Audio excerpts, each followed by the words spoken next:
The first thing I want to say is that I have great admiration for the Seoul Nuclear Security Summit and how it was run. It was enormously professional, and I think the world owes a debt of gratitude for such a well-run event.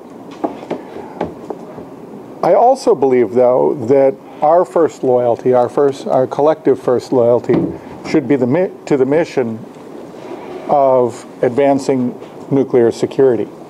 And so it's worthwhile looking at the strengths and weaknesses of the process. And I think there were both, and that would include both Washington and Seoul, and thinking about how we can perhaps fill some of the gaps as we move toward Amsterdam. And I'd be interested in your thoughts on this because, as I say, you're all veterans of the process. So, speaking about the Washington summit first, I think the strengths were that there was a consensus formed that nuclear terrorism was a serious threat. And simply getting several dozen world leaders together to agree on that was an important achievement. Also, the agreement that all vulnerable material should be locked down within 4 years was a signal achievement. And it cut the Gordian knot of bureaucratic problems that had prevented some projects from going forward. I know, for example, the project in Mexico to refuel the reactor had been languishing for years, but finally was broken through because of the personal intervention of a minister who was involved in the planning for the summit. I think it also created a constructive dynamic where leaders undoubtedly said to their subordinates, I'm about to go off to a nuclear security summit, or I've just come back from one and I'm going to be at one in 2 years, and I don't want anything to have happened that I would have to explain to my peers in the way of a nuclear security incident. And I think that was also an important achievement. And then finally, there were specific national commitments, and now coming from the Seoul Summit, group commitments that I think were important achievements. So what were the weaknesses of the Washington Summit? I think that the communique was clearly non-binding. That's not necessarily a criticism. It is a fact. It couldn't be binding. But it was also pretty vague, and there were some loopholes. There was also a widespread view among leaders that, well, nuclear security may be an issue, but all of my material's safe. And of course, both of those statements can't be universally true. It can't be that every leader's nuclear material was safe and nuclear security is a problem. There was no agreed baseline of protection that would be necessary for nuclear material. No design basis threat defined by local intelligence, no minimums about armed guards or physical security. And finally, at Washington, there was an attempt to have an assessment of the nuclear terrorism threat, a shared assessment, and that sadly fell apart. People could not agree on that.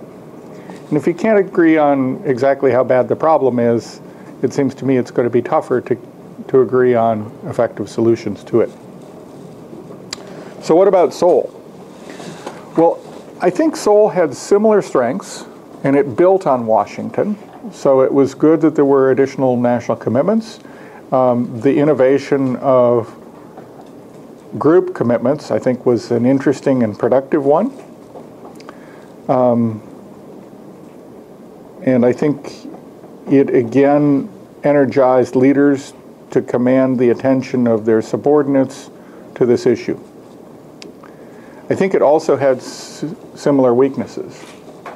The communique was pretty vague.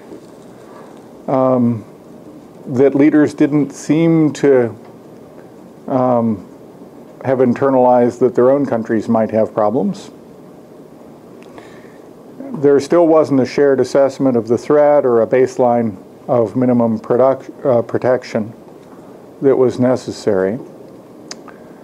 And additionally, and among the weaknesses, and this was certainly no fault of the ROKs, so just the way the process works, some of the low-hanging fruit had been picked for Washington and was no longer available. So the momentum sort of slows with each of these meetings. So if that's the case, what's the potential for The Hague? Well, I think the last point is an important one, that we're going to have to work especially hard for success at The Hague because so much has already been done. And so much of the stuff that's been done is relatively easy compared to some of the hard stuff.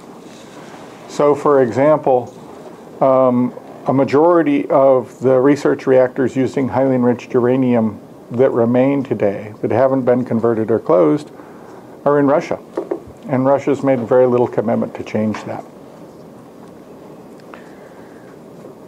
What specific policy suggestions or recommendations would I make?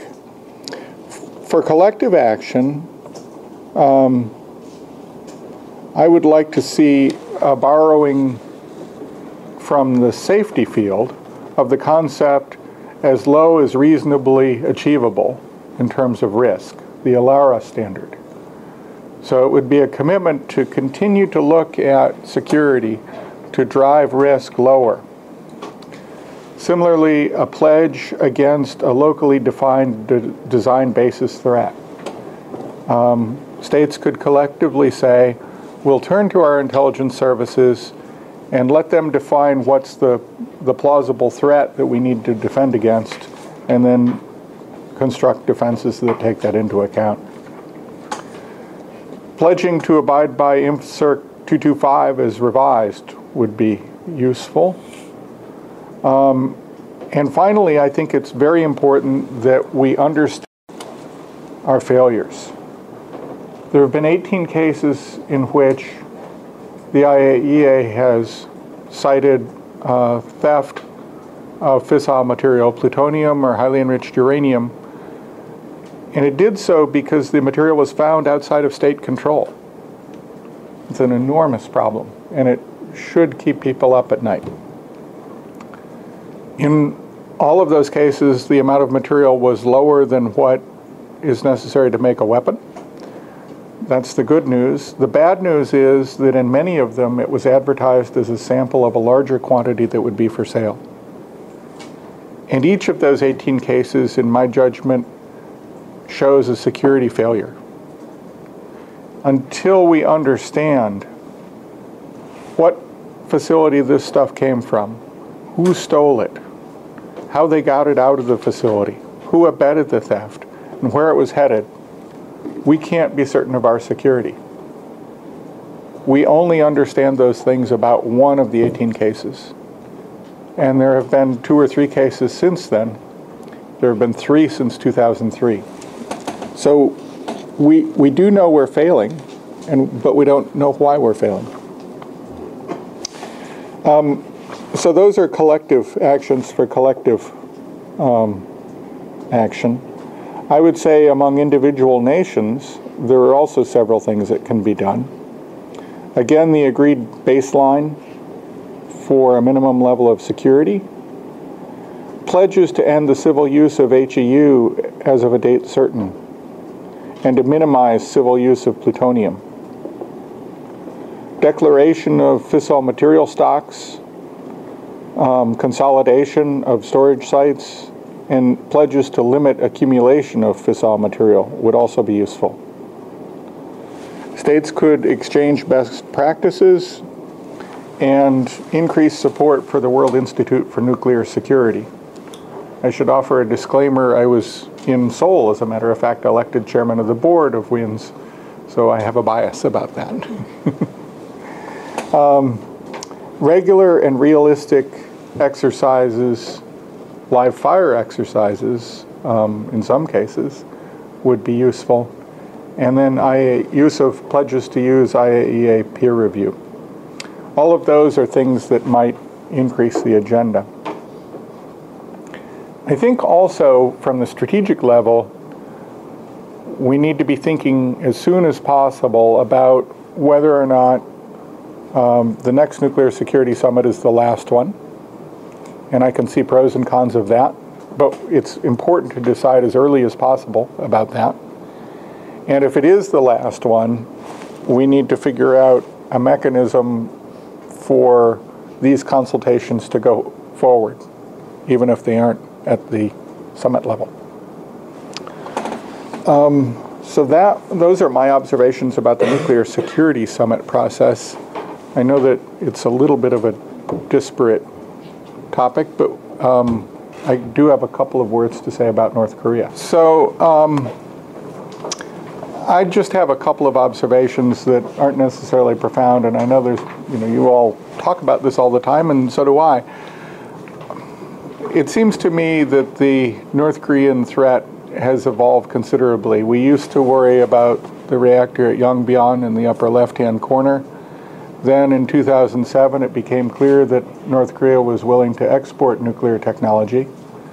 We'd already known that they had exported nuclear material with the uranium hexafluoride that was found in Libya. But of course, the reactor at Al-Kabar was further evidence of that. And then finally, the uranium enrichment facility at Yongbyon, which is pictured to the right in kind of an awful picture, but I'm sure better pictures exist in Seoul and in Washington, shows an evolution of their program that is dangerous because it's both growing and may also be exported. I believe that it's almost certain that that Yongbyon facility could not have been built in the time between the expulsion of U.S. observers in April of 2009 and when it was shown to Sig Hecker in, I believe, November of 2010, so a space of less than 18 months. It couldn't have been built unless there were another facility which they could draw upon either for experience or even for equipment to put at Yongbyon. So there's a high likelihood of at least one other uranium enrichment facility in North Korea, which would indicate a reasonably substantial production capability of at least enriched uranium. We don't know how enriched it might be. I would add to that, at least from a personal observation standpoint, that the combined experience of the last several years, and especially the Leap Day agreement and its dissolution under the newest government in North Korea, convinces me that it's highly unlikely the North will ever give up its nuclear weapons with this government in a negotiated manner. So, and that the North has proven to be an unreliable negotiating partner. So, from my perspective, a policy of neither attacking nor appeasing, but ignoring and waiting for the long haul is probably the only solution to the nuclear problem. We simply need a different government in North Korea to be able to solve that problem. And so that might change some assumptions about how we handle the North. I would not, by the way, have said this in 2005 when I was a part of the negotiations. I was actually hopeful that the September 2005 joint statement might have been the basis for a negotiated solution. But I don't see that as a likely outcome now.